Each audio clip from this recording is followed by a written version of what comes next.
Miabe Webakos. Leke Mifondo, Mifonirea, Eleia. Et non. Salut les gars, j'espère que vous allez bien. C'est encore moi, Mensa. Pour celles et ceux que ça intéresse, on est sur la chaîne Webback to Africa. La chaîne Webback to Africa accompagne les Africains, les Afro-descendants qui le souhaitent à se réinstaller sur la terre-mère, à investir, à travailler ou juste simplement vivre. Dans la vidéo d'aujourd'hui, je vais vous donner, moi, les 3 conseils, les 3 leçons que j'ai apprises depuis mon retour sur le continent il y a maintenant plus de 4 ans. Ça fait plus de 4 ans que je suis rentré. Donc 2 ans d'abord au Togo et maintenant 2 ans au Rwanda. On va commencer par le premier. Le premier, il est tiré de mon expérience. Vous savez, comme quand je suis rentré au début, j'ai été d'abord dans 10 pays d'Afrique différents. J'ai pris le temps de faire du repérage parce qu'on dit souvent, oui, on veut se réinstaller en Afrique, on veut avoir les opportunités en Afrique.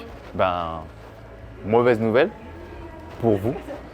L'Afrique, c'est pas un pays, On se réinstalle au Sénégal, on se réinstalle en Côte d'Ivoire, on se réinstalle au Bénin, au Togo, au Rwanda, au Congo, en Afrique du Sud. On se réinstalle dans un pays d'Afrique d'abord et avant tout. Et donc moi, ce que j'ai compris, prendre du temps pour savoir lequel nous correspond le mieux.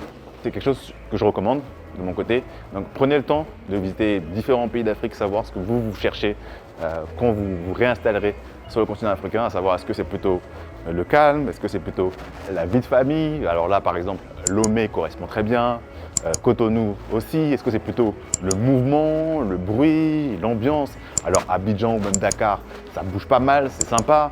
Est-ce que ce que vous voulez, c'est plutôt entreprendre, chercher une économie qui est très dynamique, sur laquelle il y a des possibilités où l'argent circule?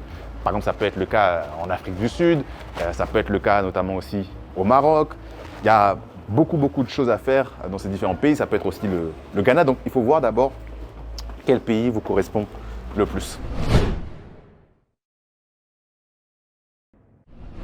Ensuite, la deuxième chose que j'ai apprise, c'est par rapport aux opportunités.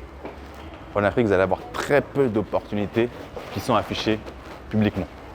Moi, ce que j'en comprends, c'est que tout marche généralement par le réseau. Vous savez que j'ai beau dire l'Afrique, c'est pas un pays, mais ce que moi j'en comprends, c'est que quand même, en fait, dans tous ces pays d'Afrique-là, que j'ai visités, donc plus d'une dizaine, le réseau, c'est le plus important. C'est la communauté. C'est qui tu connais, qui va pouvoir te passer des opportunités, te dire ok, écoute, là il y a cette offre d'emploi qui s'est ouverte dans cette entreprise-là, il y a cette personne-là qui recrute. Voilà, ça passe toujours par le bouche à oreille, c'est ce qui est le plus important. C'est pas comme par exemple en France, en Europe généralement, ou bien généralement dans les univers occidentaux, où là, tu peux très bien ne pas connaître des gens, mais parce que tu es bon, parce que tu as du talent, à ce moment-là, les opportunités peuvent s'ouvrir à toi parce que tu as fait certaines écoles qui sont reconnues, les opportunités s'ouvrent à toi. Ici, c'est pas tellement parce que tu as fait HEC, parce que tu as fait, je sais pas, Sciences Po, parce que tu as fait une Ivy League, donc par exemple Harvard. C'est pas parce que tu as fait ce type d'école que toutes les opportunités vont s'ouvrir à toi. C'est d'abord par rapport à ton réseau. Donc c'est très important, selon moi, que tu prennes le temps, de rencontrer des gens qui sont dans les pays d'Afrique, qui t'intéressent, dans les domaines qui t'intéressent. Et à ce moment-là, ça va te permettre d'avoir les opportunités que tu souhaites.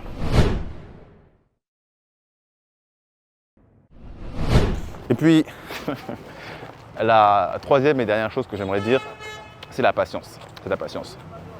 Je pense que je peux prendre un exemple un peu plus personnel, notamment de mon frère qui est venu me voir en septembre dernier à Kigali et qui m'a dit mais t'as changé, tu te montres beaucoup plus patient avec tout, tu te montres vraiment plus patient avec tout. Comment ça se fait? En fait, t'as pas le choix. Dans la vie, tu as 2 opportunités. Soit tu changes les gens, soit tu changes toi-même. Et parce que moi, j'en retire de mon expérience, c'est qu'il est plus facile de changer toi et de devenir patient parce que les choses se font à un rythme différent ici. Il n'y a pas les mêmes notions de temps dans ces différents pays d'Afrique dans lesquels j'ai été et ce que tu as notamment en Occident où tout est un peu pressé par le temps. Tu vas avoir un train à 12h30, donc si tu le rates après, le prochain est peut-être dans 30 minutes, 15 minutes. Tu fais des examens en X période de temps.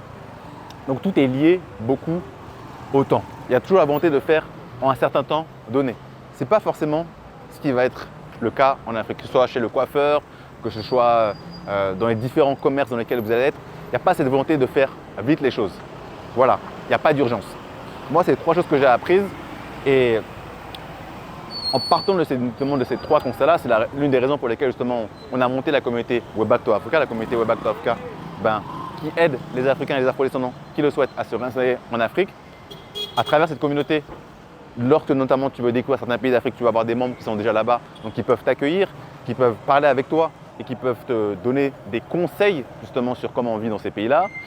Ensuite, maintenant, quand tu veux avoir ce réseau, ces opportunités-là, ces personnes-là vont être là pour justement t'aider parce que tu fais partie de la même communauté qu'eux. Et puis la troisième chose, notamment en termes de patience ou d'autres choses, eh bien, tu vas avoir des gens qui vont pouvoir aussi te donner d'autres conseils sur comment on vit dans ces différents pays d'Afrique.